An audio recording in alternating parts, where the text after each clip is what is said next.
The world cannot be made so that a few individuals that are hyper motivated and hyper intelligent are making it. We need to create a world where, almost everyone has a chance. Everyone does have a chance. Everyone does have a chance. No, well, you have to. You have to disagree because you guys are beautiful people. But everyone has an equal chance to achieve their own goals. Welcome to Imizamo, a podcast that takes a human look at the meaning of money and work. Throughout the podcast, we'll explore the pursuit of the good life, the money, the dosh. We'll ask questions about ambition, aspiration, striving, and yearning. Not a typical show about money. You won't hear tips on investment or how to save, none of that. But you'll hear messy personal reflections on the ups and the downs, the good, the bad, the human cost of making a living. English is difficult. No, that was great. Yeah, that was bad. You'll hear from different people, from different backgrounds, different ages, about their experiences, how money has changed them, a better life than your parents, for your kids possibly. We don't have all the answers. I guess this is a big thing. We don't have all the answers, but we want to ask the questions. And this is Imizamo. I'm Pat and Lindelani, and I'm one of your hosts on Imizamo. I am Lindelani, the co-host, and today we have Sipho. Sipho, please do a brief intro, and then let's get right into it. Hi, guys. How are you doing? I'm all right. As you mentioned, my name is Sipho. Not much to tell. I'm currently a director in a private equity firm. Yeah, that's it. Not sure what else you want to know. Yeah, we'll get into the specific questions, right? But the conversation that we had last time, I felt that it was challenging, but it was a good and important conversation to have.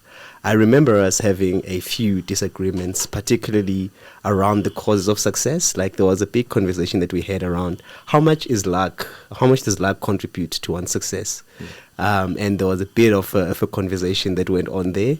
I'm expecting more of the same today, and I'm hoping that we can be gracious in our disagreements. What were we before? As opposed to last time when we were what? Scratching each other and there was blood. It was a beautiful scene. Sipho, you it's always a tough question when someone says introduce yourself. But if can I pose it as saying introduce yourself in relation to money? What is your backstory with money? We have one, a lot of us have one. How would you introduce yourself in that context?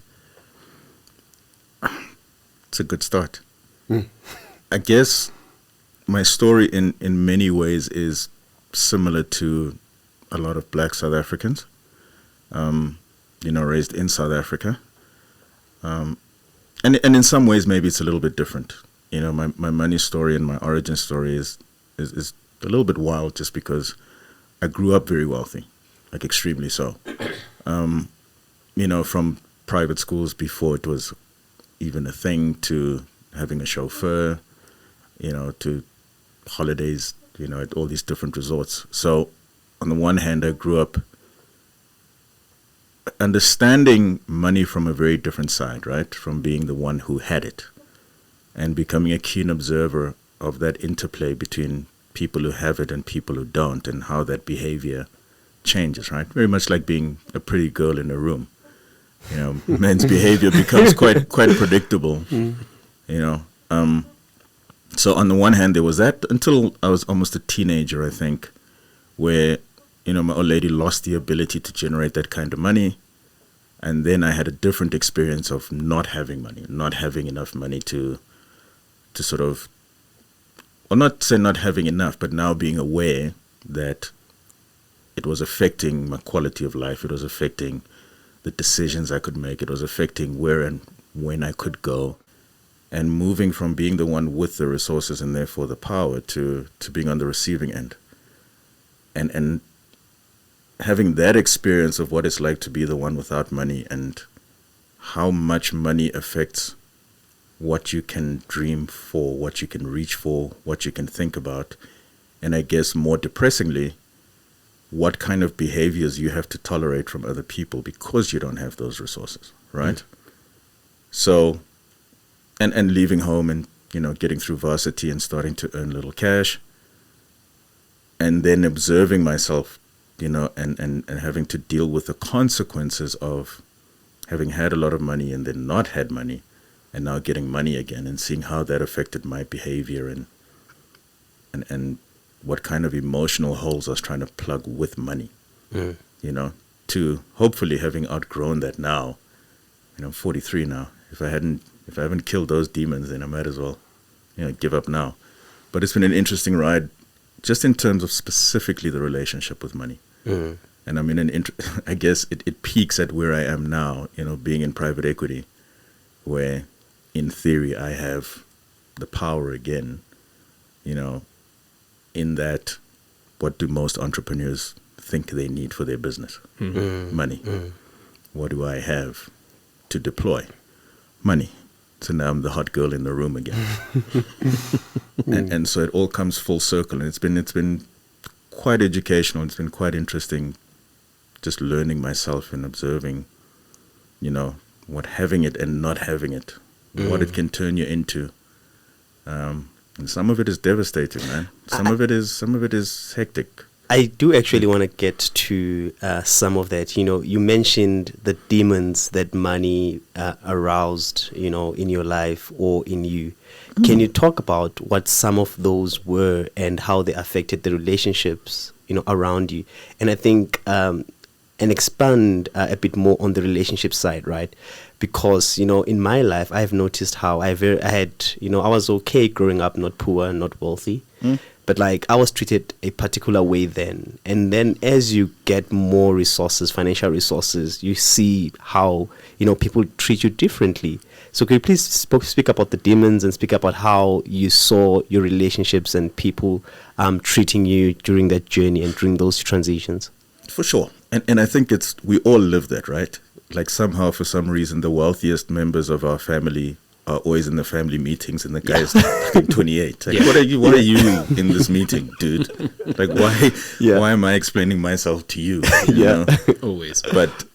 But so and I guess maybe where I'm a little bit different, right, is that we grew up with a lot of money, but at the other end as well, so a lot of the members of my families were gangsters, right? And what they understand intimately is how predictable money makes someone, right? It's the ultimate power over someone. That's why they're so flashy and they're so garish, is the idea of getting someone to sacrifice their own life journey for yours, right, is you have to paint them a picture that's better than the life they have, right? That's why they're so flashy, right? So if I'm sitting in the township and I've got no means, and someone I can relate to is driving a Porsche and he's got this 5,000 Rand Versace jacket on, that display, that visceral display, is enough for me quite often to sacrifice my own journey, whatever that was going to be, in order to get that. So I understood money weaponized, if that makes sense.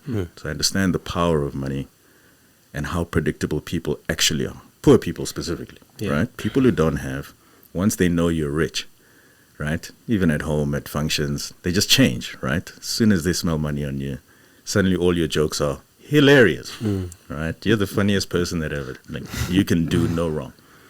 And it's because of what they think your resources can do for them. So they're quite predictable. And so growing up, I learned that the hard way, thinking people were your friends until you find out, no, they found out that you've got money. And so that makes you a bit jaded and a bit disappointed. But, I never got disciplined. No one ever yelled at me because we had money. And it's kind of, you start to see yourself as different because you're treated as different. But it's crystal clear, if you're smart, that it's because of money. It's resources, right? If they stay nice to you, when the ask eventually comes, and it will, it's like a hot girl, right? No matter how many times I laugh at your jokes and tell you you're brilliant, eventually the ask is going to come. And so you become quite cynical, right? Just waiting for the ask, and people are creative in different ways as to how they get to the thing. But the ask is coming, right? And so up until I was maybe 12, that was sort of my existence, is observing people as an outsider as it dawns on them that you've got the resources to potentially affect their life. And so their behaviors sort of a fabrication. It's just fake. It's an act, right? It's a means to an end. And that disconnects you from people. And then moving to not having money, I was relatively old. So I think 12, 13 when she really lost the ability to make money. And the first visceral experience is how helpless you feel when you don't have resources, right? And that'll play into my behaviors later on, like suddenly not being able to go on holiday to the place I wanted, or being on holiday and there's places I can't go because, that'll eat into my budget, right? And by the way, that would inform me in a sentence is I refuse to ball on a budget now, right? If I don't have the cash, I'm not leaving my house. And that came from suddenly being young and going out with a group of people, and there's things they could do that you can't do because your resources are limited, right? So that starts to hit home as I'm growing up, that shit, the hell is this? I don't like this feeling. And not having money means you can't actually do anything about that feeling, right? Yes, you're bummed out that you can't afford it. Yeah, and starting the school year and not being 100% sure they're going to let you in because you don't know if school fees were paid, if you have to grind and hustle. And so that informed quite a lot of my teenage years, you know what I mean? And it was intense, right? Because it was coming from two extremes, right? And I would observe it as I grow older, how much I hated that helplessness of having no money, right? Like that, just always aware of, and like you said, the way people treat you when you don't have resources, like, okay, And I'll give you an example quickly. I'll fast forward to it, right? Like, I had this habit when I go out clubbing and I'd go out partying is, I'd always greet the bouncers with 100 in my hand, right? So they love me. They love me to, like, they'd drop kick people out of the way just to let me into the club, right? Because I greet with 100, not because I'm cool. And that was fine. And I did that because I had that kind of cash, right? But one day, like a few years later, like I'd stopped partying anyway, and I just wanted to revisit and see what's going on.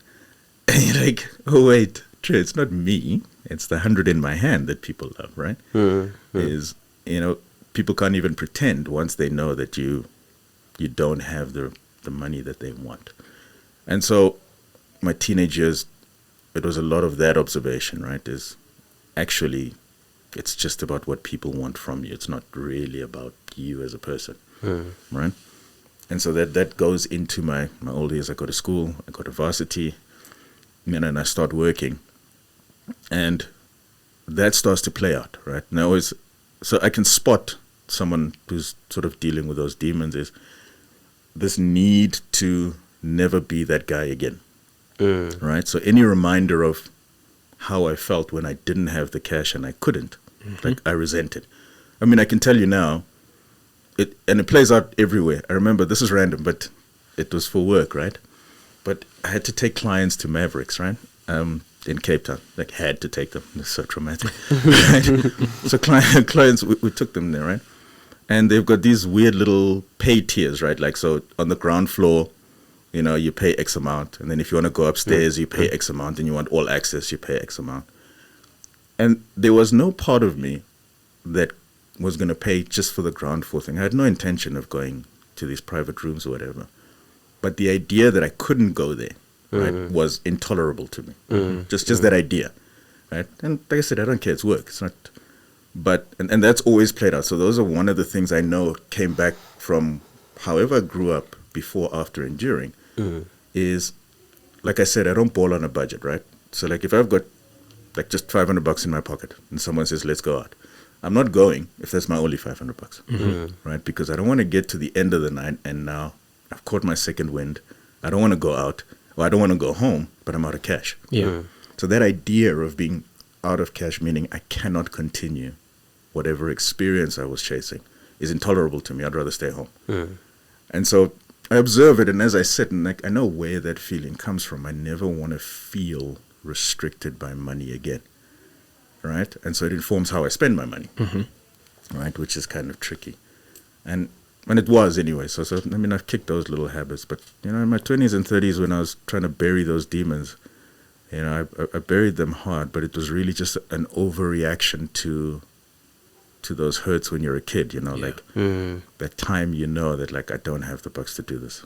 But there's something, that is not matching with my experience of what happens with people as they get money, right? Poor people. Let's say poor people. Okay. Let's say poor people, because I've observed, and this is like not my original thought, there's an economic principle that with more money you get, your expenses are going to rise, like for most people to match that. Okay. So you could have been able to survive on 3,000 for 3 years, and then all of a sudden you get a better job and that income is doubled. All of a sudden, the toothpaste that you were using for 3 years is not good enough. You need to use Sensodyne, which cost, 20% more than that toothpaste that you had.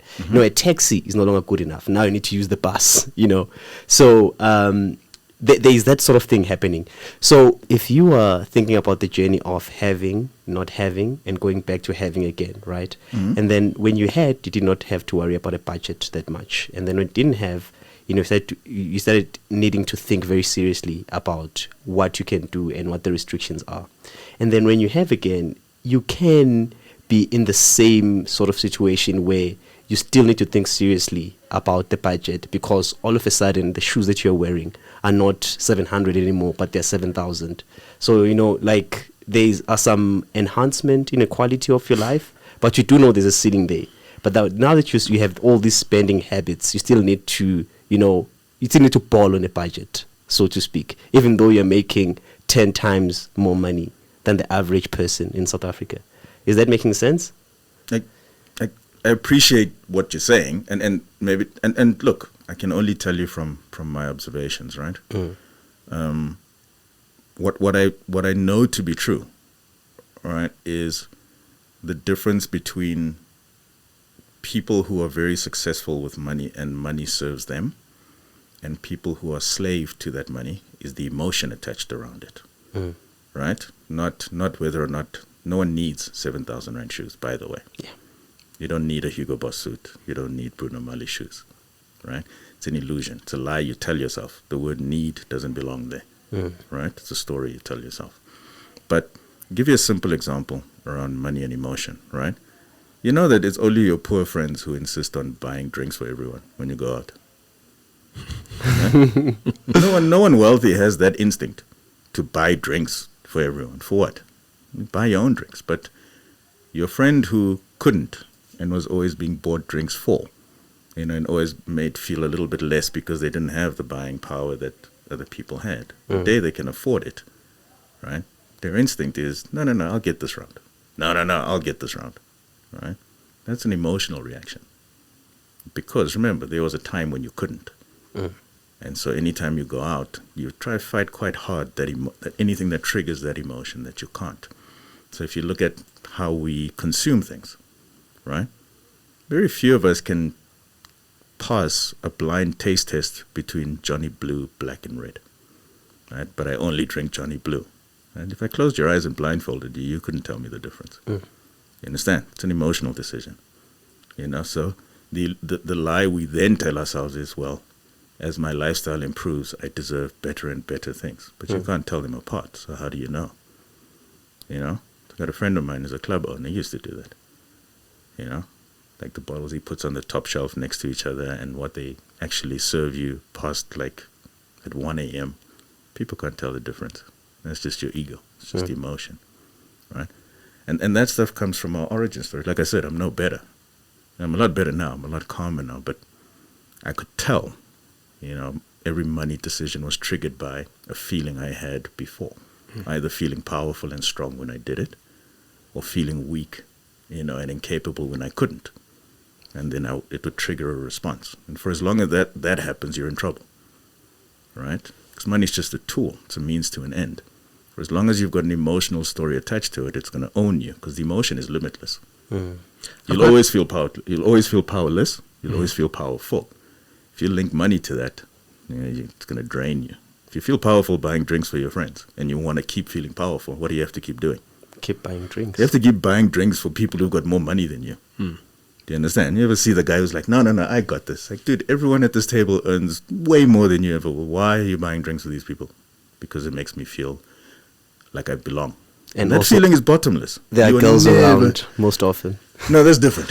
That's different. You know, if you're spending to show girls that you're capable of spending, right? And it's a sneak peek into a future with you, then knock yourself out, right? It's not the issue.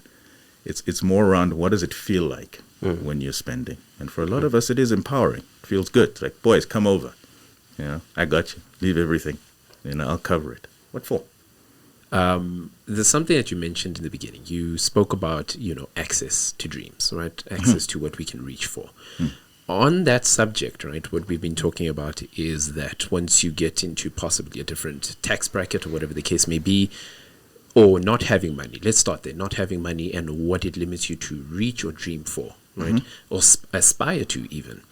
How does that change as you get money? Because here's the narrative that often floats around, right? That why do you want money? No, I want money for the purpose of access. Access to what? Right? Because you're touching on subject matters such as if I want money because I have an emotional attachment to impress those around me. I don't want to be rejected. I don't want to feel the way I felt when we didn't have money. Is it possible then when we're talking about money and access to these dreams, those dreams, that access that we're referring to is an access to an emotion that we desire, not necessarily to holidays. People, that's the narrative. I'm not sure if you guys have heard it. People will be like, look, I want to be able to take a trip. Right. I want to, every once in a while go on holiday. And I hear a lot of that. I want to buy a car, something nice. I want to buy that bottle because I can afford to. I want, that's the word. And we cover that in this definition or understanding of access. Could we be misunderstanding things, or maybe sometimes just, I don't know, are we confusing ourselves sometimes under this idea of, because it's a social media narrative as well. And there's a lot of stuff that floats around there that we hide under as a shield often. What are we talking about when we say access to dreams? It's a great question, right? And the short answer is it's all human beings. It's the reason marketing and advertising exists, is because we've got a vague idea of what these things are. We don't have a specific idea of what success is, what access is, what my dreams are, what my goals are. So marketers and advertisers will tell you. So you say, I want a nice life and I want to be successful. Those are very vague terms. Right? So then advertisers and marketers and influencers tell you what that is. It's like, I have a nice life and I drive a Porsche. I have a nice life. I go to Mauritius. I have a nice life. This is where I party. And then we take that. Then that's what we aspire to. Right? Because we're not specific. We're not clear. But yet it fuels us. So it's one of the most interesting things, when I speak to people around this very discussion. So when I used to manage guys, and the guy would say to me, I need more money. I'm not being paid enough. Right? And my first question is, how much? How much more they need? Okay. Specifically, how much? No, I'm just being underpaid. I need more. Yeah. How much more? Specifically. Right? It's a surprisingly tough question for people, right? Or when people say, I want to be successful, right? You're like, well, what does that mean specifically? What does success mean? Or I want a good life. What does that mean? Specifically, for you, tell me, what is good, right? And you realize that because we're not specific, right, for ourselves about what we want, we're fueled and frustrated at the same time. So we're constantly sort of aspiring and pushing for more. And it's like, I want a lot of money, or I want to be rich. It's like, what's a lot? Specifically, what is a lot for you? Because if you can't say to me, I need to be earning 2.5 million rand per annum. This is the house I want. This is the level of medical aid I expect. This is how many times I want to go to vacation. A vacation overseas for me will cost X amount. It's a very different human being and much easier to incentivize. And people who think that way tend to be more successful. And there's no emotion around the money. It's just a means to an end. But the experience and what they're trying to achieve is crystal clear. Right? So they don't have pictures of cars on their wall. They have the price of the car underneath as well. Difference between a goal and a dream. Right? And so that's the missing piece for a lot of us, is because we're not clear, but the emotion is so strong, we think we are. Like, I'm passionate about being successful. It's like, you haven't said anything. What is successful? What does it mean? Yeah. And so that's the discipline. And that breaks you away from the fantasy around money. Right? When you start getting specific and start to dream well. and dream clearly, then people like that are easier to incentivize. People like that tend to navigate the world a lot easier. People like that are a lot less conflicted about money because they crystallize their goals. Yeah. And you'd be surprised. It's shockingly hard. And for as long as you don't, the idea of money and what you think it'll give you is what nails you, right? So I'll give you a simple example is people disrespect me because I don't have money, right? Now that thought drives a lot of us who don't have it, right? Yeah. You're treating me like this because I don't have cash like my uncle and I can see it. Cool. There's a trap embedded in there that's going to nail you for the rest of your days, which is this. If you hold on to that thought and you believe it sincerely, and it's probably true, right? That people treat you like trash because when you've got no money, then what you have to do is the day you get money, you have to show them. They need to know that now they must respect you. Yeah, if it's going to change. And how are you going to show them that? You have to spend that money. And you have to keep spending it. And you have to spend it where they can see it. Sure. So now they own you. You have to keep showing us that you're not that same poor bastard that we used to treat like trash. Now, how are you going to show us? You're going to make it rain on everyone. You're going to buy the drinks. You're going to be the one that speaks to the waiter to cover the bill, blah, blah, blah, blah, blah, blah. You're owned. I'm not sure if you ever came across the conversation was it Zakes Bantwin? And he was talking about why he wants, the car and the money. And simply put, he said because he wants when he parks or he gets anywhere, but he's shongamla, right? That respect. Respect. So you're buying respect with money, and respect is bottomless. And the conversation around that was people are like, no, I 100% get that, right? Of course. And I agree with it. And I'm with that. I want the same thing. But I think on a deeper level to that is that then it's what you're asking. What do you want the money for? Yeah. What's enough? If you're buying respect, how much of it can you buy and for how long? So you're dead. You're toast. So you buy an M3 and they say Shom Gamla and I pull by in an M5. Suddenly your M3 is dog shit. Now what you're going to do? You buy an M5, I come by in a Lambo. Now your little M5 is dog shit. What are you going to do? And then you're stuck. You're in the trap and you can only spend until there's nothing left to spend and those people move on. And that's why you are toast. Keeping up with the Joneses. You are toast. Except here the Joneses are not the people who are wealthy. And they're vague. It's someone else. And social media is tricky like that because remember, that dopamine fix you get from people saying, wow, nice, you're in Mauritius, right? Now you can't actually go to Mauritius and not post. Yeah.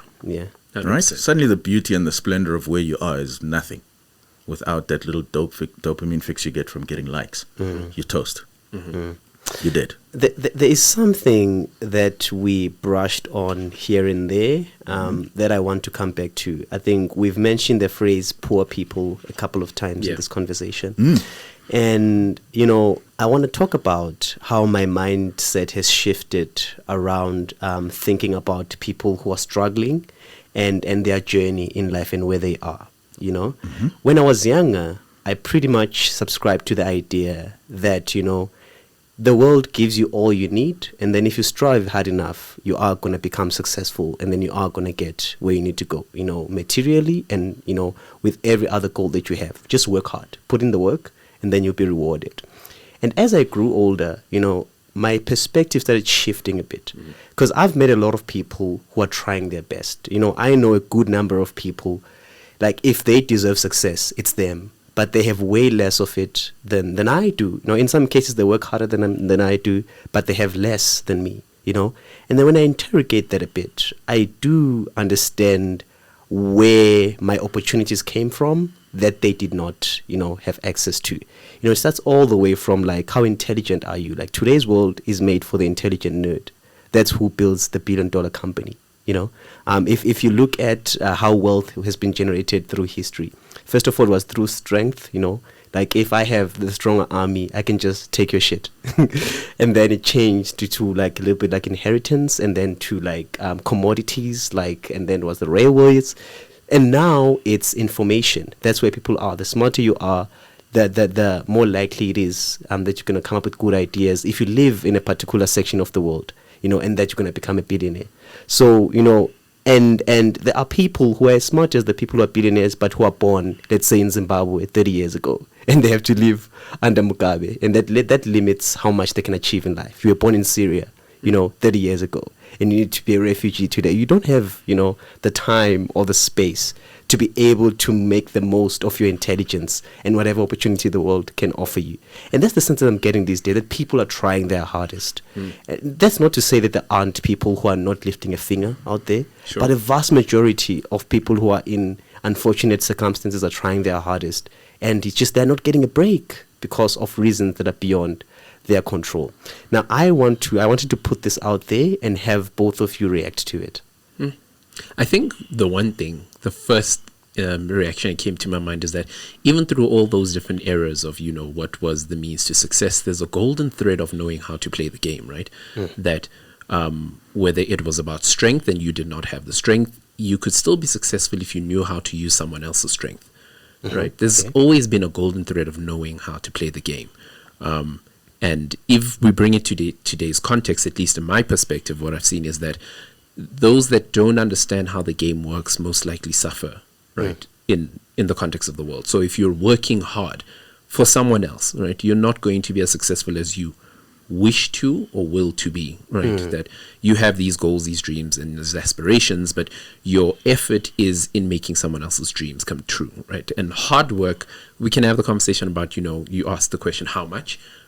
Is there a direct relation between how much money to how much work and effort? I don't think so personally, but there's always this, what do you know? It's information at the end of what do you know and how do you use it? That's what I've seen. So I might not have the skills that someone else may have in coding, for example, in the time that they live. But if I have the resources, the understanding, and the knowledge of how I use their skills to work in my company, I'm going to be the one with the money. And it's not that I'm more skilled. I don't even think I'm more intelligent. I just play the game. That's my perspective on it. Okay. Just how to play the game. Maybe I'll come back to that. I'm interested to hear what Sipho has to say. It's an interesting question. I think what I'd prefer to do, I'll answer it like this. I'll take a giant step back. Great big giant step back. And, I was thinking about now when we started and what was the message that we're trying to get through, right? At the end, through all the conversations and through all these experiences, what are we trying to say? What is the message?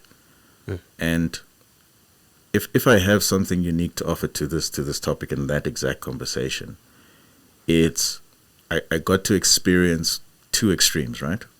So growing up with a lot of money, like way more money than we should have had, right?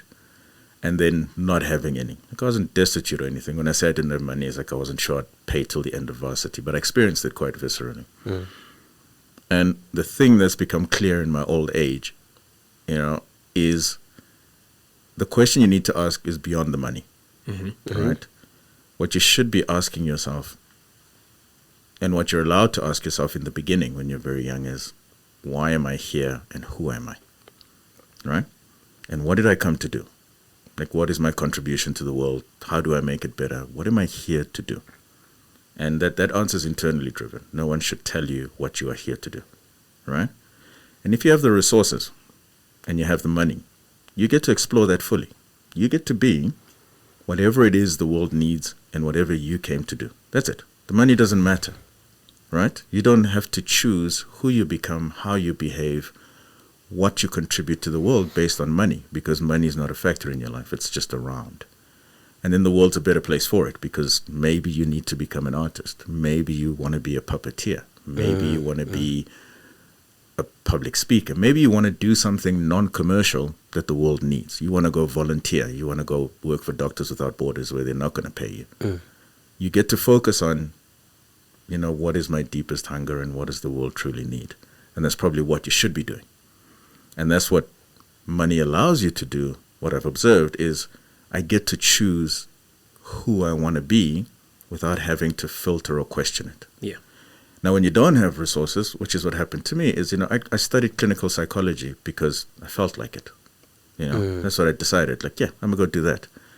And then the money really ran out and I'd need my PhD to really start earning the kind of money that would make it worth my while and keep my old lady safe. And then I had to stop because, past my degree, I still had like 3 years to do it. Like, no, dude, I can't. She needs money now. Then I went into corporate. That had nothing to do with what I wanted to do in the world, who I wanted to be, what I wanted to contribute, but the lack of resources dictated the trajectory of my life going forward. And so that's why I always say it doesn't come from a place of, ignorance when I say, if money's in your mind and you're thinking about money this often, you've already lost. You're screwed. You weren't born to make money. Money is just a means to an end. The fact that it dictates your thinking, your behaviors, what you study, what you aspire for, you're already dead. You've already lost. You weren't born to be thinking this much about money. Do you understand? And that should be your barometer of failing, is money, money, money. Girls don't like me because of money. Girls like me because of money. I want to buy this. I need more money too. Money that you're dead. Right? At some point you're going to sit somewhere in a hall with all your millions and put a bullet in your brain when you realize that you were playing a losing game, right? You were rushing headfirst down an empty well to see who will win. You know what I mean? That's a bad race. Race to the bottom. It's a bad race, right? And that's what you got to understand. Money shouldn't matter. And I'll leave it at that. If you really think about like a Bezos or those guys, they often ask that guy how much money he's got. Right? And he gives a random number, but if you really look, he doesn't know. He has no idea. It doesn't matter, right? We measure him by his money. He doesn't measure himself by his money. He measures himself by other things, what he's trying to do in the world. And we're like, he's the richest guy. He couldn't tell you. But I think he's smart enough now to give you a soundbite, right? But that's the difference, is the really wealthy aren't living at how much more of this do I need? And that's probably a better message, is if you're thinking this much about money and you honestly believe that money is what's stopping you, you've already lost. That's interesting because I do agree with a lot of what you're saying, but I think that how we get there is through different paths, right? I do agree that someone who has the mentality of money is limiting everything I can do is living in a world where they are less than they could be if they realize that, okay, so maybe if I, ate better, cultivated my psyche better, I can be a healthier person and have more energy to pursue opportunities. If you has money as a restriction, there's a lot that you're not doing that can put you in a much, much better position than you're in. But in order to get that insight, right, that's not an insight that some people can arrive to by themselves. You need to be in a position where you are listening to a podcast like this one and Sipho is giving you that insight and you are having a mind shift. That doesn't happen to some people who need to hear it. And they are stuck in these bad habits, in this bad position. And they're doing everything they know how to do to think, to get out of what they know. They don't understand the game, to use Pat's language. But we need to be in a place where you can understand the game. Whether it's that rich uncle, whether it's, access to something that is external and separate from yourself.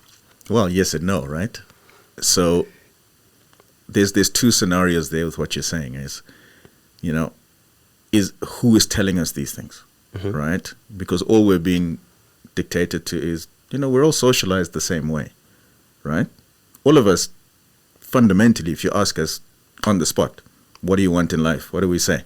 Nice car, nice house, 2.5 kids, comfortable life. We all get to that conclusion because we all consume the same media, right? So, and remember, that's our first sort of socializing, even our idea of what is aesthetically pleasing. For the first few years, that's given to us. Look at the shape of Barbie, right? Look at the shape of He-Man. Look at the cartoons. So sometimes I sit with my friends' kids and I look at the cartoons. I'm like, sure, that's a sexualized cartoon, right? Just sort of how it's drawn. But that's informing what is heroic physically, what is attractive physically, what is successful physically. So the first layer is we're all socialized the same way. So you're not failing, you're not losing, you're not misunderstanding the game if you're thinking about success and making money and a good life in the same way, because we're all socialized on the same planet. It's by design in a way. Yeah. We're all right? Pick a toy. Sure. Pick an Avenger, right? Look at how they look. There's no chunky Avengers there, right? Yeah. So we're socialized the same way. I think the way to think about it is that there's two aspects of ourselves. And the one is the physical, which is the planet we're on. And the rules around this one is primarily one of consumption, right? You need money so that you can do things, and you need to do things so you can buy more things and consume and etc. and have a good life.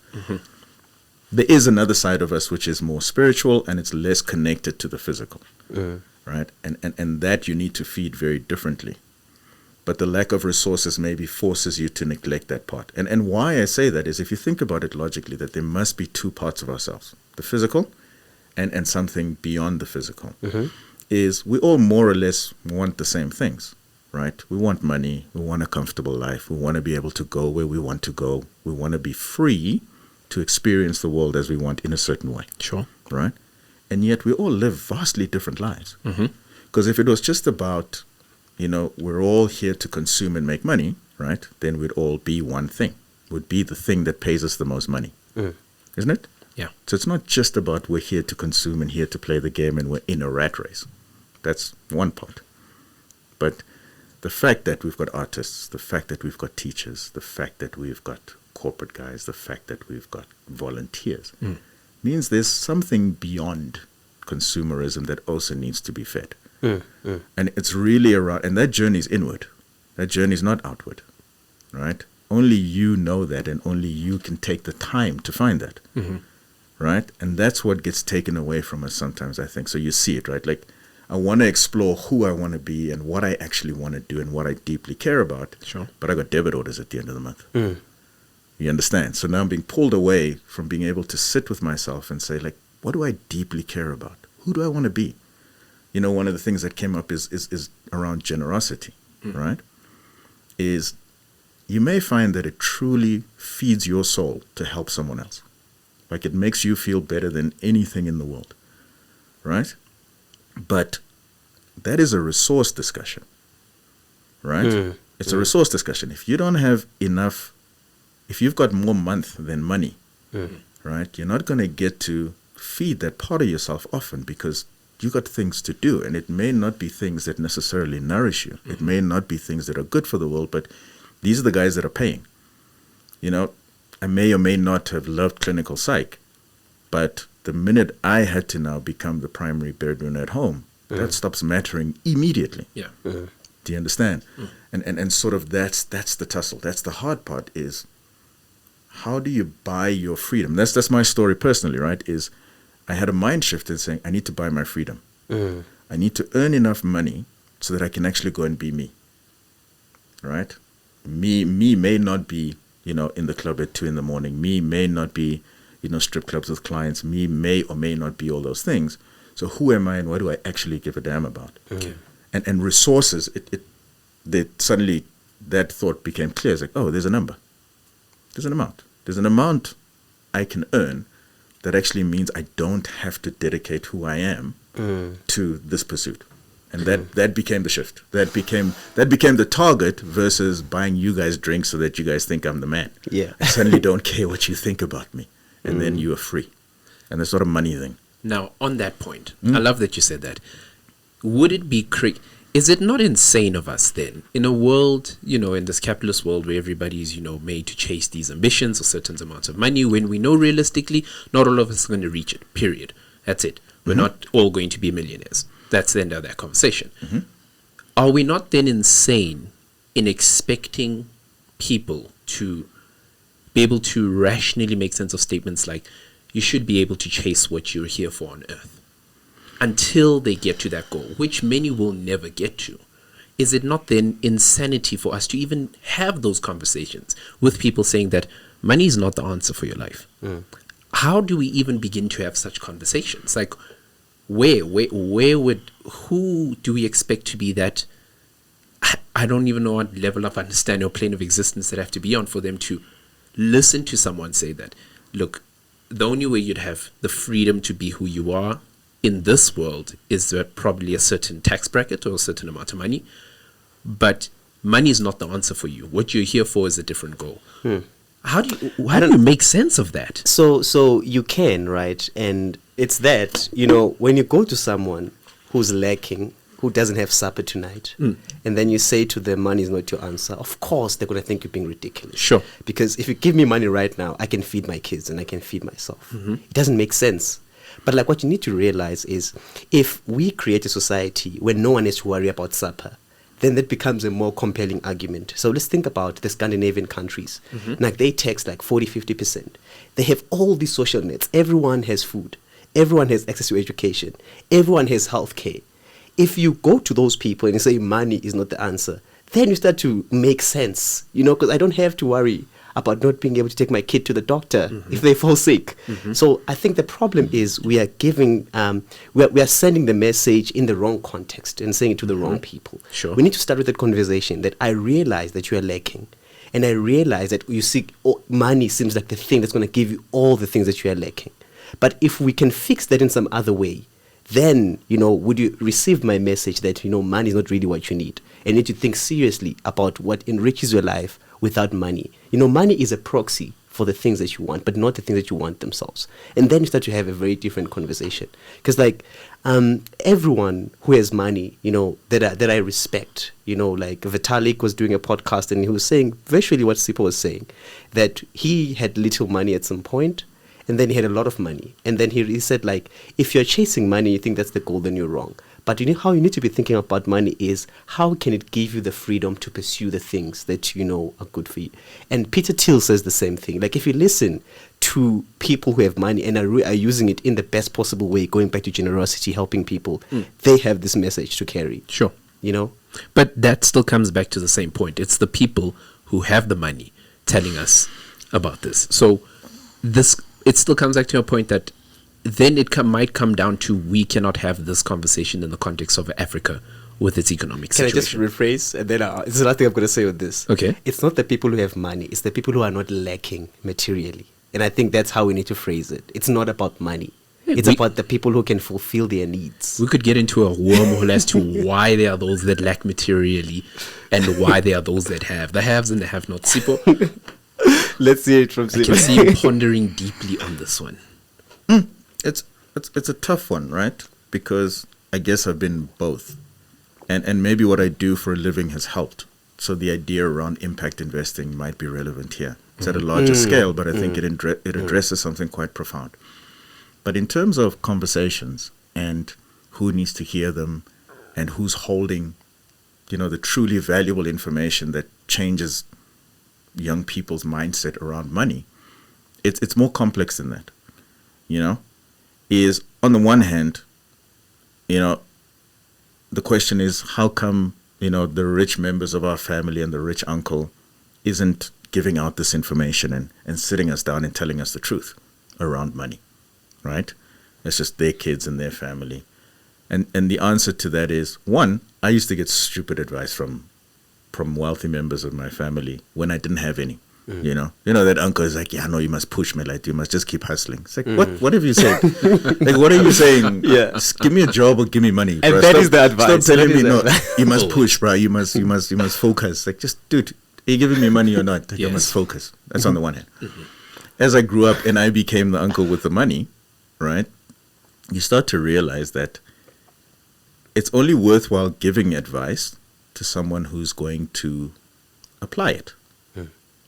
Right? And the more you start giving advice and you're trying to tell someone that it's not about the money, dude, just go to school, focus, find your thing, and that person's not listening because what they actually want is money, then you stop giving the information and you start saying, no, keep hustling, kid. You're going to do it. Keep pushing. So I became the rich uncle, not because, I'm an a-hole, but it's because this individual is not going to apply the lessons that you're going to give, so why bother? And so what starts to happen now, is I filter, right? It's not worth giving advice to someone who's not going to listen and apply. So in my family and around in my life is if I find those kids who are going to succeed no matter what, and this is what you need to understand about money. So if I find that kid who's going to school and they're working as hard as they can to go to school, right? I'll give that kid everything. Do you understand? Because what they're showing me is, listen, I have a direction. I'm going, right? I just need fuel. Not, uncle, buy me a car and find me a race, and then I'll do great.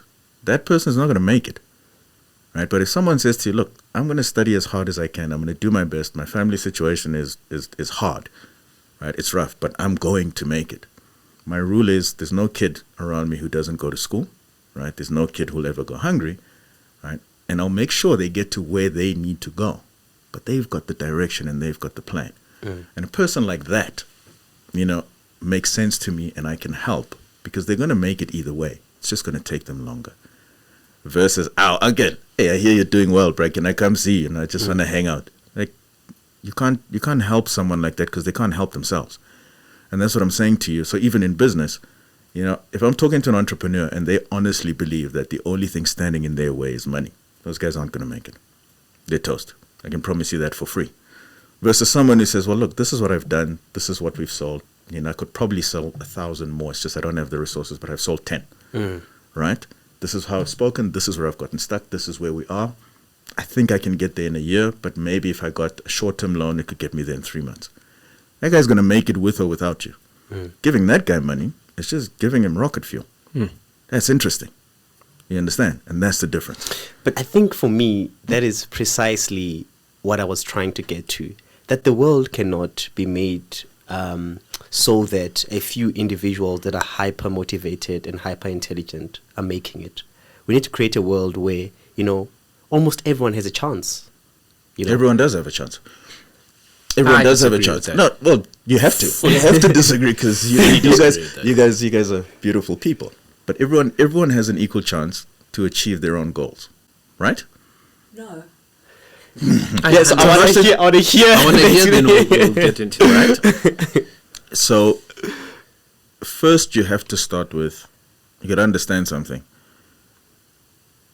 Being on this planet, right, we're bound by certain rules, right? There's certain ways to do things. So, a simple example I say is, if you do extremely well at school, right, which is within your power, right, to study as hard as you can, right, and get decent marks, right, your entry point into the working experience, right, is higher than someone who doesn't do exceptionally well at school. Yes. And that's within your power, right? Just to sit and study and study and study and study and May- study. may I- Wait, may I- pause, pause, right? I don't think you know a lot of people who are exceptional at school who are truly struggling in life financially, right? And we use that one extreme example of the one guy the who was outlier, the outlier. Yeah. But something as simple as you study as hard as you can and you work your ass off and you get your bursaries and you get through to varsity, your starting salary, right, should be dramatically higher than someone who doesn't. How hard you study is in your hands for the most part, unless you are in war-torn Syria where the classrooms aren't ideal. But on balance, just that, right? And that's not a complex thing, right? Just the ability to work as hard as you can all the time. Something simple changes your life dramatically, right? And so that's what I always say to people is, so, when someone says to me as an entrepreneur, I need funding for my idea, the thing I ask them now is for a pitch deck, like a business plan, right? That filters most of them out immediately, right? Immediately. Because most don't have the discipline, right, to do the boring bits of a pitch deck. So a pitch deck, like a business plan, is an interesting document because there's your big dream, the thing that excites you, right? Then there's the research. Then there's the financials. Then there's the projections. Then there's the risk matrix, which is the most tedious, boring stuff, like that most entrepreneurs don't have the stomach for. But those are the things that'll make your business successful or not. And we're not talking about becoming a multimillionaire, but you'll probably start to generate revenues and you can build a lifestyle business. Just doing those basics, and that's completely within your power. My favorite thing now, since I've been in private equity, is all the people who used to ask me for money for business, right? We'd have to debate like, yeah, no, I can, I'll see, let me see what I can hustle. Now, I say, yes, I have the money for you. Bring me a pitch deck. How many of those guys do you think call me back? Very few, I'd imagine. Very few. And then they say, we don't all have an equal opportunity to make it in business. There's basic things you can do in life that'll make your life not miserable. So just like guys who are always asking you for money, but somehow they've still got enough to smoke and drink. It'll make your life hard. There's fundamental things you can do, all of us, that are completely within your power, that are outside of your circumstance, that can make your life less difficult. So everyone has an equal chance to have a less shitty life. We're not talking about the fantasy of P. Diddy on a yacht. We're talking about having a life that has some dignity and is not always about lack of resources. Do you understand? There are fundamentals you can do. So come to me and say, my life is hard and I haven't had an equal chance to success, but I'm getting distinctions. I would be highly surprised. I would actually be too, right? I'd actually challenge you to bring me that person. I will fund the rest of their life. If someone says to you, my life is incredibly difficult, nothing's working out, I don't have a chance, but I've gone to school, I've applied my mind, I've worked as hard as I can, I've passed everything, and I still can't make it. I'm telling you now, bring me that person and I'll fund the rest of their life. I'm also telling you now, you don't know anyone like that. Oh, they exist. So send them to me. I mean it seriously. Send them to me. Okay. Introduce those people to me, because because those people deserve every chance. Because what they've shown you is, I've built a car, I've chosen the race, right? I just need a little rocket fuel and I need a pit crew. That person's going to make it one way or the other. Versus, I guess I need a car. Yeah. Can you show me where to race? Can you buy me a pit crew? Right? How do I win? Yeah. So I don't. Hold that, and I'm being quite sincere about that. I believe you. All right. I believe you. Sure. Also, good luck. So yes, everyone has an equal chance to make it. Okay, so I'm wondering where to start with my explanation of how I think what you're saying is not, entirely true. I agree that there are a lot of things that a person can achieve that are correlated with success, and that make success inevitable. What do you mean success? Let's not be vague, right? Because that can be anything to anybody. It can be what is anything. your definition of success? So first, to be fair, you would have to define success. Because you said everyone has equal chance to success, you'd have to define your success first. I don't mind defining success. Okay. So success starts with your needs are taken care of. Your primary needs, you mean? Food, shelter, security. Warmth, There's only health. 3. Yep. If that takes a fair amount of money just to get there. What's a fair amount of money? What does that mean? Okay, so we can start here. What is the basic basket of all the foods that a person needs to survive? There is something like that. For you to be nourished, you need this basic basket of foods. So 3 meals a day. Yes, 3 meals a day, and then we can talk about that. What do you need to get access to proper healthcare on time? You probably need medical aid. Then we add that there. No, you don't need medical aid. How would you? Well, you can go to public hospital, you can go to clinics and that. You don't need medical. Let me say this. But my missus works in a public hospital. But I'm saying is you don't need medical aid. You'll die. Yes. You're likely to die. That's not fair. I mean, you're not going there to get killed, so you can't say you're likely to die there. No, you're more likely Statistically. to die there. Waiting for things, No, and by the way, I'm not disagreeing with you guys. I'm disagreeing with the fact that you say you need it. You don't need it. It's nice to have. Look, but you can get access to can you get access to healthcare without medical aid? You can. Then you don't need it. But the thing is, hear me out. I want to step in here because what we're going to do, I feel that Sipho had a whole engagement around. He believes that everybody has an equal and fair chance to success. Yes. If he defines what success is, then you can then rationalize what you believe is impossible as everyone's fair chance to that success. Because now you'd have to explain. You're going to spend most of your time explaining what that success is. Yes. When he already believes, and then you're going another tangent about it's going to be a medical complete aid. difference. So let him You're going to end up explain having his- to explain the entire marketing and advertising industry if you go down that rabbit hole. So if he starts it because he believes everyone has a fair chance at it, what is that success? 100%. So the thing is, for me, actually, you can have success be, a lot of things, as broad as we can define it, because it's a placeholder. The point that I'm making, has success. I disagree. Okay. But carry on. I disagree. Okay, so but the point that I want to make is that even the things that a person needs to put on the table, like grade marks, I don't want to get too philosophical about this, are things that for the most part you don't cause in yourself, right? The temperament to sit down and study and ignore the radio at your neighbor's house when they have a braai and sit down to study is not something you cause in yourself. It's Of course it is. No. Are you saying It's the half- music is stopping you from studying? Yeah. I'm saying I'm creative, I have the attention span I'm of saying the goldfish. discipline to sit and not go to a party next door, Yes. right, is caused by nature and nurture, right? Like some of it is like some people have a disposition to addiction, right? We can look at your parents' genes and say this child is probably going to be an addict. So there's that. And then there's other thing that's very environmental that's going to contribute to whether they end up being an addict or not. You know, if you look at the causal chain, it doesn't ask for input of the child itself. You know, and then so they had the genetic disposition, but their parents were doctors, you know, that could provide them with the help they needed not to, you know, get addicted. And if you look at the causal chain, they didn't cause it in themselves. So what I want to say is you can get straight A's, 7 distinctions. Intelligence needs to be factored in there. What do you mean by intelligence? So it's your ability to... your aptitude, man. Yeah, aptitude. Yeah, Okay. ability to understand concepts, you know, with ease, and then your memory, and, you know, like that general IQ. Let me put it like that. IQ. Okay. Aptitude. Yeah. So and you're saying beyond physical impairment? Beyond physical impairment, yes. Okay, so if you're not physically impaired and I'm born in a township and there's loud music next door, are you saying I'm doomed? No, I'm not saying you're doomed. I'm saying So then I've got a fair chance. No, it doesn't follow from that. So, Sipho, you and I are sitting in a class, and then our physics teacher walks in, and then they start explaining the equations of motion. It takes you one explanation to understand that and produce it and replicate it. It takes me 2 hours of practice to achieve the same thing, right?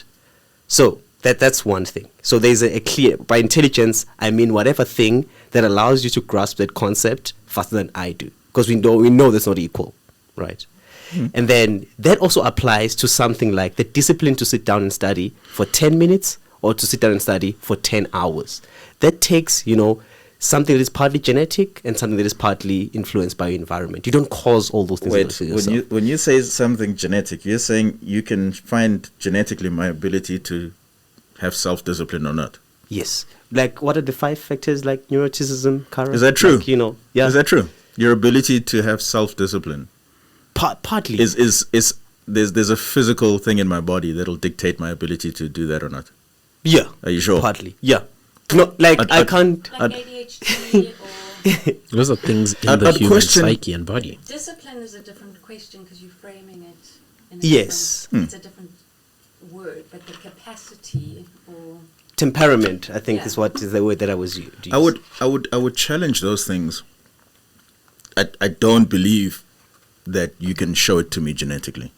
That if we took someone physically and didn't tell you anything about them and we mapped them out genetically, you can say, because of that particular proclivity in that gene sequence, this person is going to struggle to discipline themselves. So I would sincerely challenge that, and I'll tell you why there's challenges around that. Is so the idea of attention deficit disorder, right? So we sit and we look at it. So I do some work with kids around different modes of detention and whether they work or not, different modes of motivation. Especially for me as a manager in business, you know, I had to do quite a lot of work around the motivation of staff amongst black people versus white people, right? So we would sit there and we'd say, okay, guys, we're going to have a competition this month in our team. And the first person who gets X amount wins this, right? And because it's corporate, let's say the team is split 50-50. And the competition, the theme of the competition is the Tour de France, right? Cool. And then we roll out the competition, and energetically, and people who are involved and guys who are engaging tend to be the white guys. The black guys aren't really engaging. They're not as excited. They're not playing the game. And what we extrapolate from that is, well, you know, black people aren't necessarily as motivated as white people, right? If you dig a little bit deeper, I don't give a shit about Tour de France. And because I don't give a shit about, you can't get me to actively engage or be as interested, right? And so before we throw around words like discipline and motivation, what you'd have to look at a kid with attention deficit disorder is, so this kid can't study, right? They can't sit still and they can't read. A butterfly goes by and they can't hold that thought. So you're saying they have an impulse control problem, right? Meaning any new stimuli that comes in catches their attention. They can't hold to this. That's what we're talking about. And then you watch them play a video game, right? And they can play that all night, right? So they don't have an attention deficit disorder because the things they care about and that they're interested in can hold their attention indefinitely. So they don't have a physical impulse control problem, right? They're disinterested in the thing that they're doing, and so they don't have the discipline and focus to do the thing they don't give a damn about. But the things that interest them, so if they have to go play, if they have to go draw, if they have to go do something, they can do that for hours and hours on end. And that's why I'll challenge you, you're not going to find a physical genetic problem, because if it was physical, it means it would apply even across the things they care about, and it just doesn't. Here's my questions. 3 simple questions. 1, do we agree that humans are not the same? It sounds like a stupid question, but do we agree that humans are not the same? Of course. So on the point that you just made regarding what I will pay attention to and what I will not, you use the example of school as a fair. The statement that you made was that everybody has a fair chance at success. I'm not misquoting you, right? That's right. So the thing that's a challenge for me and why I disagree is that we will have standard use school. I'll use school as an example. You use school as the very thing that is the the standard for a fair chance at success. For playing this game. So let's take a step back and define success before we get lost in the reeds, right? Sure. Freely, right? Please. So success meaning, what is the thing I want? What is the lifestyle I want? Right? What are the criteria for that? Yes. Right? So I say to you, okay, and I like what you said about, who are the new superpowers. But if we take a step back, who used to be the biggest employer in the world? It used to be corporates and banks, financial services. So the richest guys we knew were stockbrokers, bankers, etc. Now it's the tech guys. But the largest employer, right, was the financial services industry, and they paid the most, right? And so they dictated what kind of skills they would pay for. And so that's how the varsities catered themselves. So if you went to Harvard guaranteed you got into X. Sure. Right? So Harvard got very good at providing a product, which is a level of student that they could consume. Right? And that filtered down to private schools. Right? Private schools were the most aligned. If you went to private school X, because of how they taught the syllabus, etc., you had an easier chance of getting into Harvard or getting into Oxford, and so on. It fed its way down. Right? So there, the rules are quite simple. Is if I want to get a job that pays me a lot of money, right? What does institution A require in terms of academics? Cool. If I get that, then I'll be able to get into the next level, which is high school. And this high school will get me into this. And so it fed up and down. Those rules are pretty set, if that's my idea of success. If my idea of success is I get to work at Investec and suddenly I earn a big chunk of money and I'm doing great. Right? So depending on how we define success, there's criteria and there's things you can do that'll get you there, right, that are fairly set out. Do you understand? That's what I mean by everyone's got a fair chance. So a fair chance is me saying to you, if your definition of success, right, is I want to get into private equity and I want to earn that kind of money, or I want to be in hedge funds and I want to earn that hedge fund money. Sure. Right? How do I do it? Well, you work backwards, right? And academics, for the most part, if you are going to get employed and employed well and earn a lot. Sure. Getting excellent academics is how you do it. Now, right? It's not existential. So, like, the thing that I'm realizing is that in order for us to really unpack this, we need 10 hours. Do you know why? Because as you drill hours. down, suddenly you realize you don't know the answer. So as we talk about success, right, it's quite fascinating. It's really interesting. As we sit here and we're like, bruh, I'm tired of struggling. I got to live a better life. Yes. If someone double clicks on that and challenges you on what's a better life, Yeah. right? And as you start to think about it yourself and you start to really try and answer, at some point it hits you that, shit, I haven't actually defined this. I've got a vague picture. I've got a vague picture of the cars, But that's the thing. life. But when you double click, it's like, so my concern is still this. I still vehemently disagree with fairness, right? Because you use the schooling system, and I mean, we could go back and forth about the schooling system. If getting employed well and getting paid a lot Is your goal. is success. Even on those tenants, there's no Yes, fairness. still, I was gonna even say on those that. tenants, there's no fairness because, I mean, we could go back and forth on the schooling systems. If I grew up in Khayelitsha and then I go into a school and I work bloody hard, I'm talking I work my shit off, and I get into a good varsity, and I'm on NSFAS. My family didn't have the money. So that's money, right? That's not your ability to achieve high marks. Yes, but the conversation was not about ability. We agreed that it's not a... No, but it is. He was talking about all ability.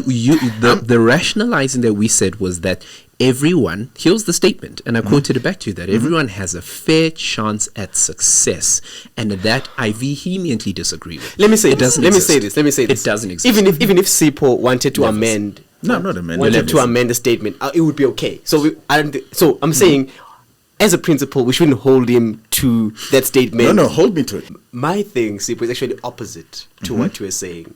There is nothing that we've discussed now that I haven't thought about and haven't discussed and dissected, right? All of us. We live it. And the thing is, for this conversation, for my argument to make sense about why I feel that, there isn't a fair chance, we need to speak about free will. And free will is a very philosophical conversation. Can you choose? You'll get lost in the reeds.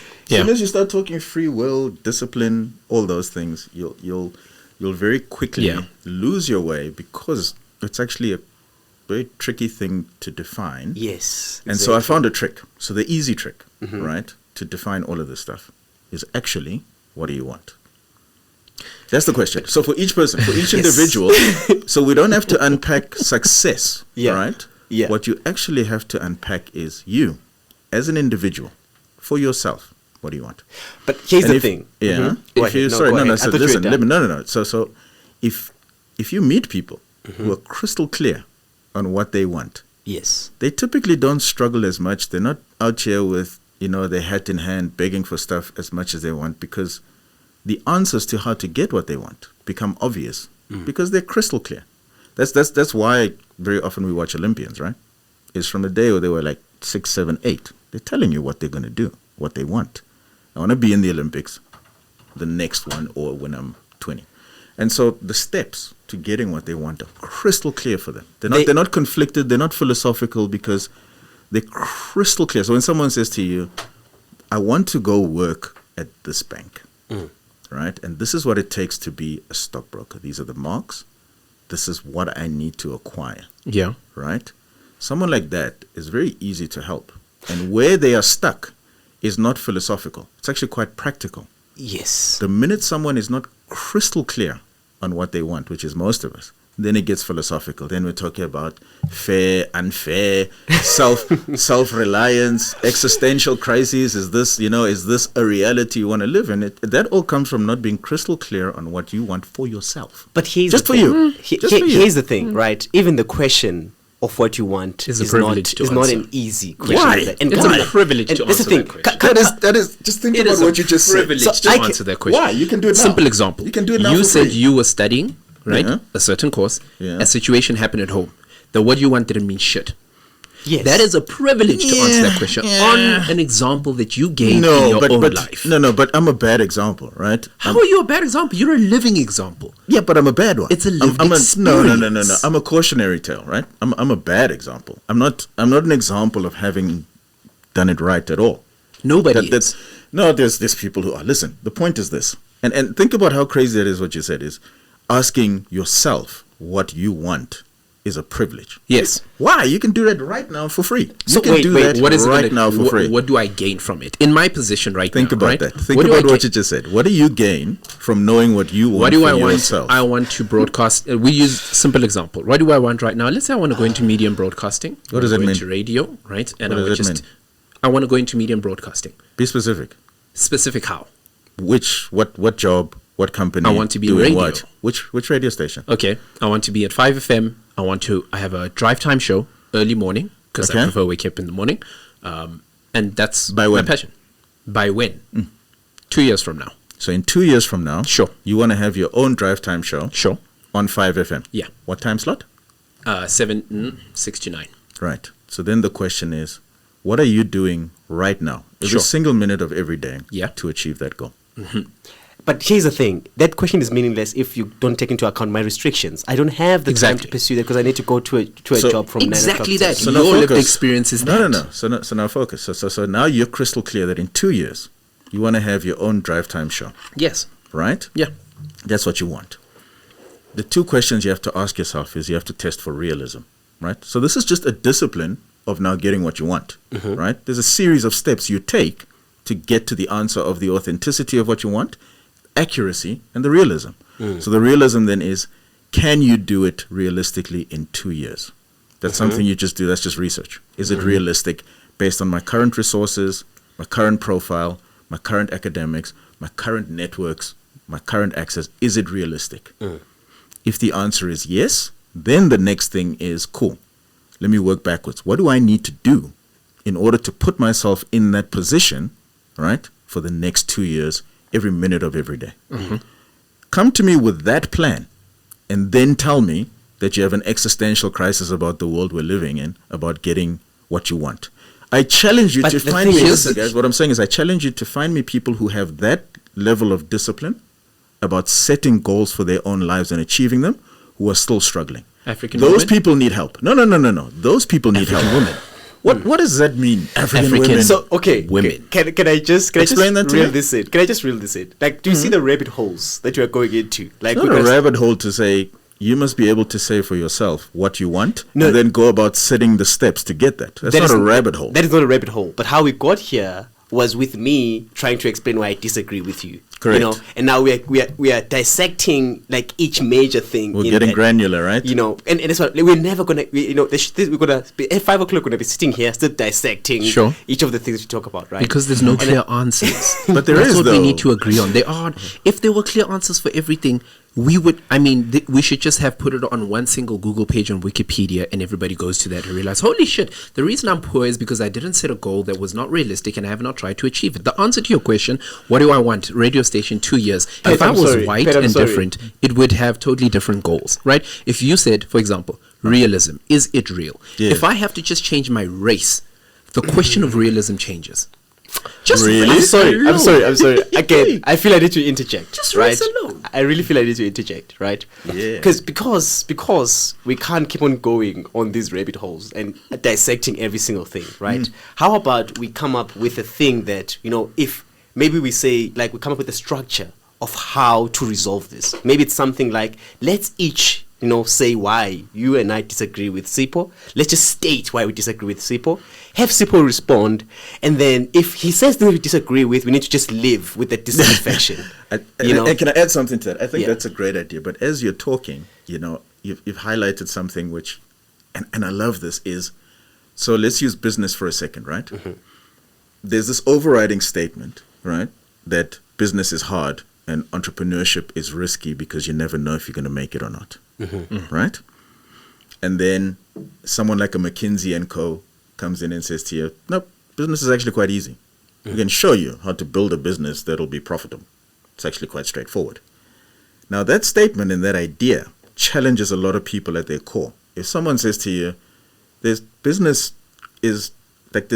internal logic to business. I agree. If you understand the internal logic of a business and you apply certain principles, you know, religiously and in a disciplined way, you'll get to a good business. May I respond to that? No, but just before you respond to that, right? Just that concept that business is not risky, it's not 50-50, it's not a crapshoot, it's not who you know, blah, blah, blah. It's a series of steps you take to get to an outcome. Being a successful adult, some might argue, is like, there's a series of disciplined things that you can do that'll make your life not crappy, irrespective of color, blah, blah, blah, blah. Different aspects may require more effort because of your race, because of your gender, because of where you started. We agree. But the fundamentals of becoming a successful adult are not mystical, they're not existential, they're not based on the society you're born in. There's some fundamentals that anyone can apply. And my statement would be, find me someone who's applied those fundamentals in a disciplined way, irrespective of their race or culture, and who's still struggling, and that is a person worth talking about. If you're not doing those fundamentals, that's got nothing to do with the township you were born in, the color of your skin, the gender, right? You're just not doing the fundamentals. That's all I'm saying. Okay. And those are available to everyone. So if they're willing to look. That's all I'm saying. All right, cool. I think this point that we're on needs to be resolved in a way. It's not going to get resolved. But I do think that it deserves cleaning up because we've went in whatever direction, and it's even hard for me in this conversation to keep up what we've said and what we've resolved and what we haven't. Sure. So I think it bears, you know, coming back to what it is that we've discussed for the past 20 minutes, and then have Sipho state why he thinks everyone has an equal chance. And then I state why I disagree, you state why you disagree, and then whatever is not resolved there, we just have to live with it. Sure. Live with it. If it's okay, right, I'll what will tidy this up for me Yes. is what I've taken out now that I'm, at my age, doing the job I do, having had the money journey I had.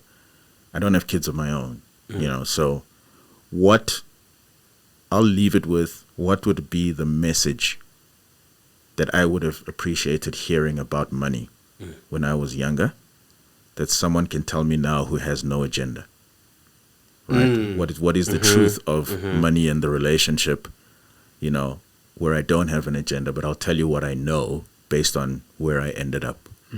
Is that fair? Yeah. Yeah. So as we talk, and I love this conversation, that is, if I have something to contribute, it'll be that. Sure. As to what do I tell a young black girl in Khayelitsha? What do I tell a young colored boy, out in the slums? What do I tell kids who think that their disadvantage is a permanent one? What do I tell them about what they can do for themselves? Cool. And I do like that message. And my main response to that message is, and I like the analogy, the McKinsey analogy that you used, because there are fundamental principles that are valid that increase the probability of success in business if you apply them. But when McKinsey is trying to sell you that package that you can build a profitable business, what they don't tell you is that it cannot succeed under all conditions all the time. Like building a business in Europe is very different from building a business in Ethiopia, and then the probability of applying the same principles in Ethiopia is very different from the probability of applying the same principles in Europe. Why do you think that? Because the thing is, like, there's access, like banking, the government that you live under, all those factors, like, who your president is. I'm trying to build a business in Zimbabwe. What restrictions does having Mugabe as a leader of my country place on me? To my currency, access to capital, access to market, all those things, the quality of the education that comes to the country that I'm in because of things that are well beyond my control. All those things are going to limit you severely. If we just play a probability game and say, apply the same principles that we know work, we know these principles work in different regions, in different contexts, we're not going to get the same probability of success of, let's say, 90%. It's going to vary. It's not about the application. It's like a seed. The context. It's like the seed. It's not a copy and paste of application. I agree. It's not a copy and paste. You need to adapt it to the context, to the environment. Yes, but yes. the things that you need to deliver on that are fundamental to a business don't change. Let me put it this way. Let me use a tangible, different example, right? Running on your feet in a marathon and running with the best shoes that are designed by Nike, matters. Talent, we can have the same principles about how to win a race, how to train, what to eat. But there will be restricting things like the sort of shoes that you are wearing, right? Like the quality of the food that you're eating. Is it building your body, right? So all those things do matter, even if the fundamentals of how... So you're talking about resources? I'm talking about resources. I'm talking about restrictions. I'm talking about things that contribute to the outcome that we want, that change the probability of that outcome being realized or not. Sure. That's what I'm talking about. And that's what I'm saying. I'm saying your message is a good message and it does more good than not. But that message needs to be, in my opinion, coupled with the serious resource, the serious limitations, the serious things that impact the output, or the probability of the output for that given person. And then it starts sounding like a realistic message rather than a message you can find in your self-help books. Well, and I like that you said that. So I would challenge that word limitations because it's disempowering for starters, right? And you're going to lose. So let's take a step back, right? The idea of limitations is problematic. It's the equivalent of, let me use something I understand, right? Is the difference between a good fighter and an average fighter, right? An average fighter thinks about the opponent's strengths, right, as a challenge. So the person's got a strong right hook, they're really fast, they're really experienced, so they've fought a lot, right? A great fighter only worries about, do I have an answer for those strengths or not? It's actually all I want to know. The question is not, you've got a powerful right hook. You're known for your knockout power. The question is, do I have a counter for that knockout power? If I do, then it doesn't matter that you have a strong right. If I don't, then I need to go and address it or avoid it. It's got nothing to do with limitations, strengths, or weaknesses. So how you think about these things. So in business, as a student, right, I don't want to know about your limitations because that's a disempowering thought, right? And it allows you to be lazy. Yeah. It's to say, well, what are the challenges for you that stop you from getting there? Yeah. Can you do something about that or not? And let's have that discussion. So limitations are disempowering. And so I hear it a lot. It's a stupid word that people love using about it's not what you know, it's who you know that takes to make it. That's a lazy thinker. And people love spouting that nonsense, right? But if you think about how dangerous that is for a young woman who's trying to make it in corporate, right? And you say to her, it's not what you know, it's who you know, right? It's such a dangerous message. It's idiotic because what you're saying to that individual is what you do, what you achieve, your capability and your skills are not enough. You need someone else.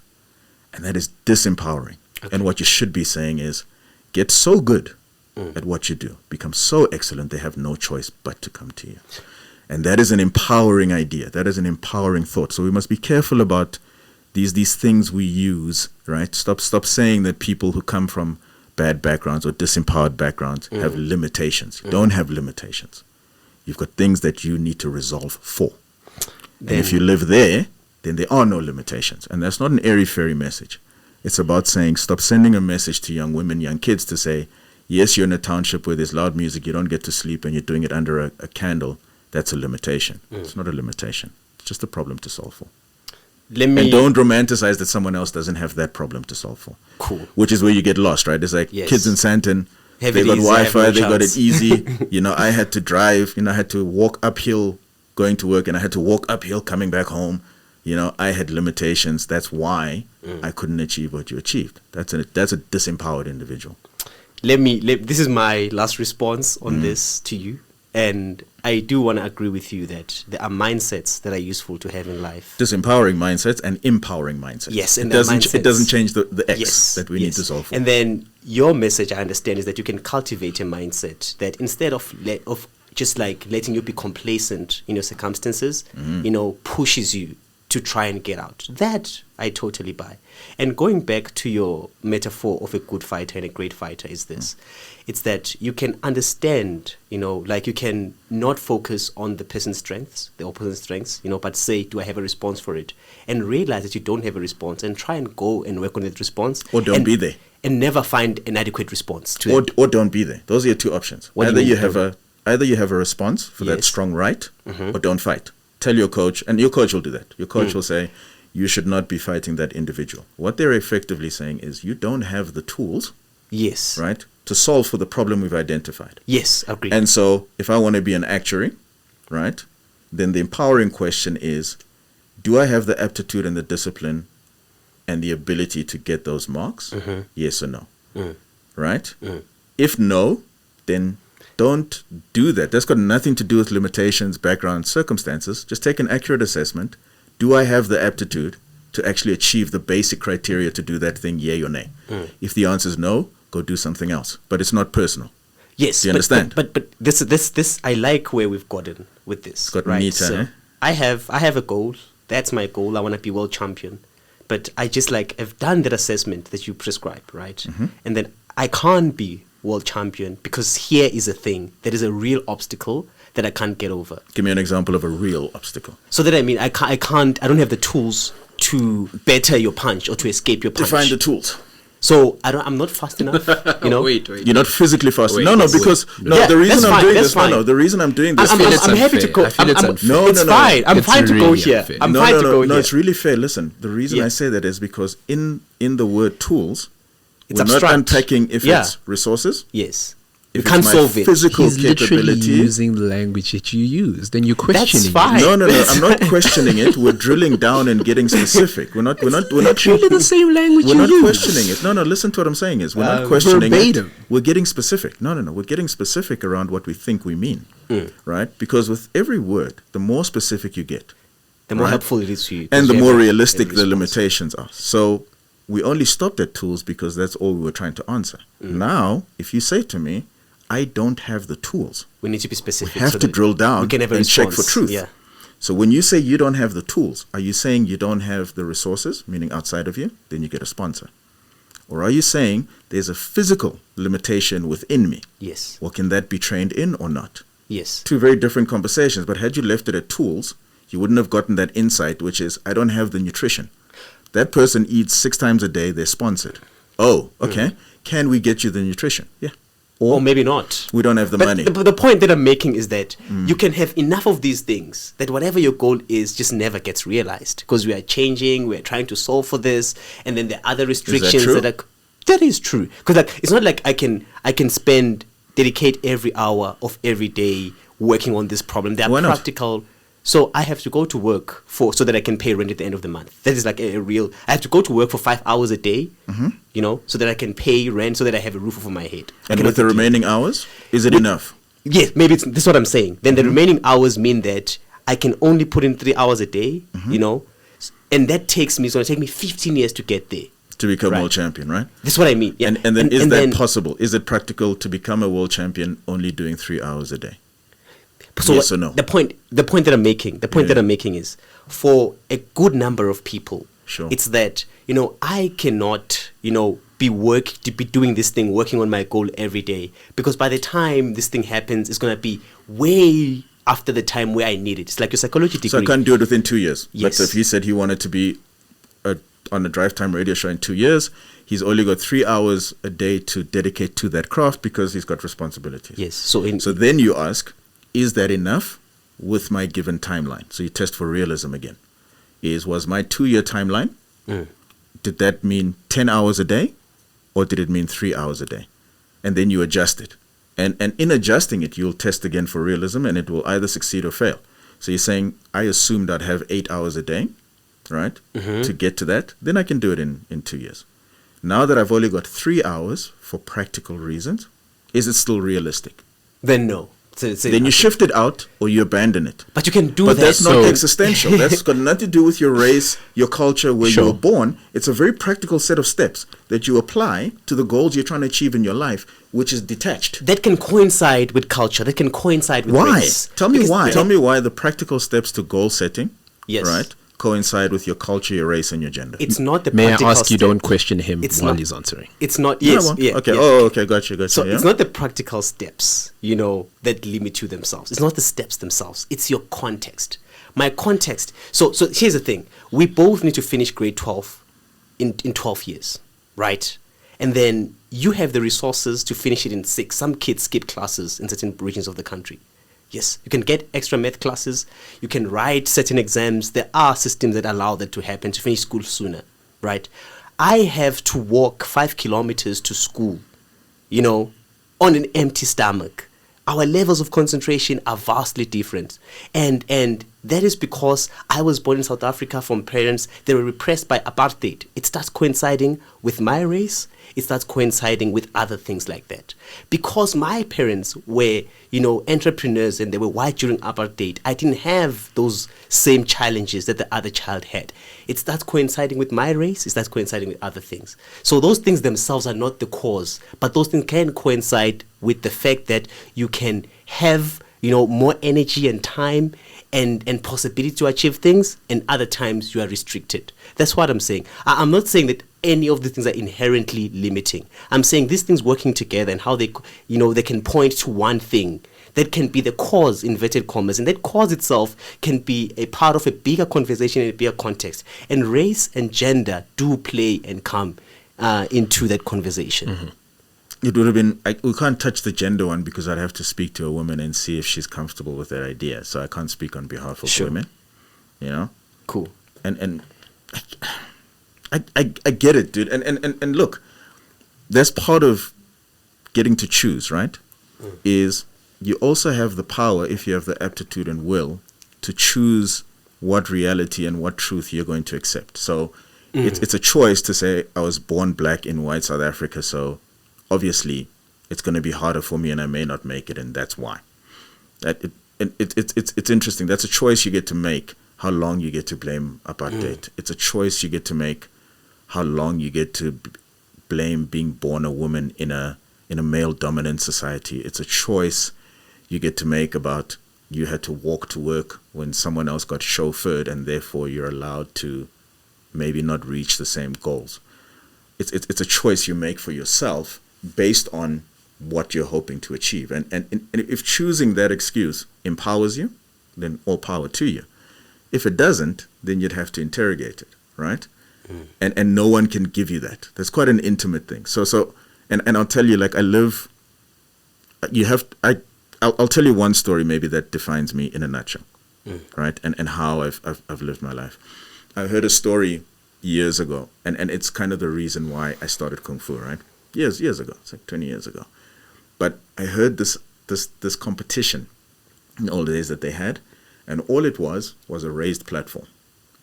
And if you could get onto that platform without using your hands, you were in the competition. There's no one there, nothing to sign in, no judges, nothing. That's the test. Is if you can get onto that platform without using your hands, you're allowed to compete. And I loved everything about that. I loved how empowering that was, that there were no excuses about my race, no excuses about my gender, no excuses about who my father was. There was a purity in that, in saying, I want to live in a world where it's just on me, right? And I either got onto that platform without my hands or I didn't. I don't get to blame apartheid. I don't get to blame my deadbeat daddy. I don't get to blame my schooling system versus someone else's. You either got on there or you didn't. If you didn't, move on. If you did, you earned the right. Now compete. And I loved everything about that, and it clarified my life. And therefore, I tend to divorce myself of these kinds of conversations, not because I'm ignorant of them, because I grew up in the same systems, but because they're disempowering. If I'm going to keep, living in a world where, he's in Sandton, I'm from Hammanskraal, therefore they've got more advantages. It's like, well, how does that help me get on the platform? What does it do for me? How does it help me compete? How does it help me change my circumstance? How does it help me get what I want for myself? It doesn't. Then what is it for, other than to be mopey?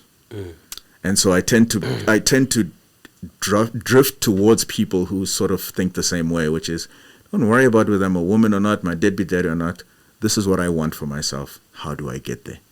Like, I resonate with people like that who filter through all the excuses, legitimate ones, by the way, right? Like valid excuses. Like when you hear their stories, you're like, holy shit. I don't even know how you're breathing. But they're like, it doesn't matter because I want that. How do we get there?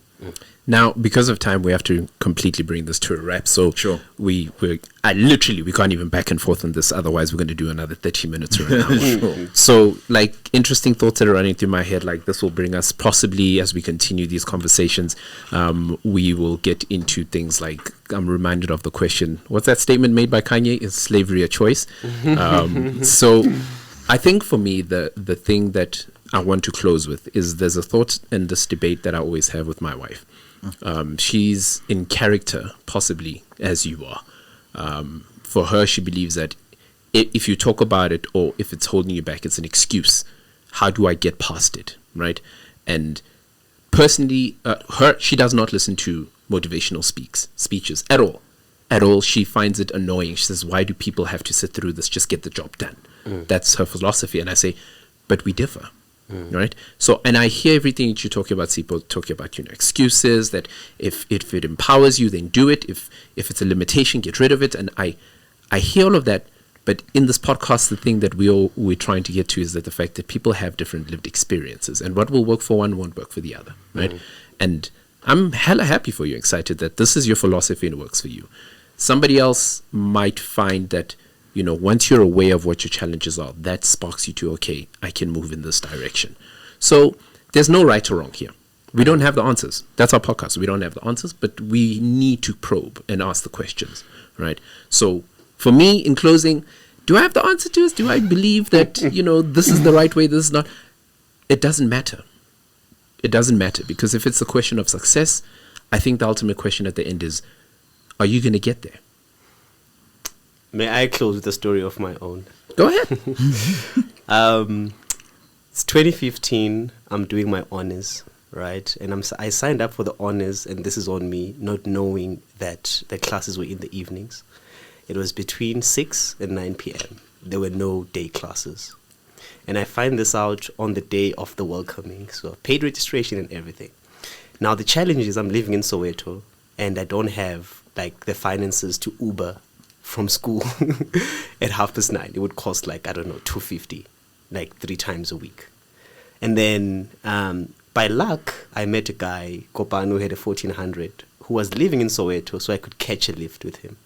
My salary is 4,000 rands, right? So I have to pay. I have to pay for petrol, right? And then I'm doing my honors full time, and I'm studying full time, and I'm working full time. And then I realized that I don't have enough time to work and do my honors full time. One of these things has to give. But at the same time, Kopano, my lift, Soweto, is doing his honors full time, so I can't come back next year because I won't have transport. It's going to be the same problem. And then what do? You know, something has to give. And then what I do is I say I'm going to sacrifice all my leisure time, 100% of it. So that from 8 to 5, I'm at work. From 6 to 9, I'm doing. I'm in class 3 times a week. And there needs to be time for assignments. There needs to be time for studying for tests. There needs to be time for all these things. Sacrifice everything. That was leisure, right? And I'm the sort of person who did that, but I still do think that, you know, the limitations that are placed on people can be more than they can hope to overcome. That's where I want to leave things. Did you finish? I did finish. Okay. So you had limitations and you overcame them. I did. Okay. But I everything that I said here is true. But you overcame them.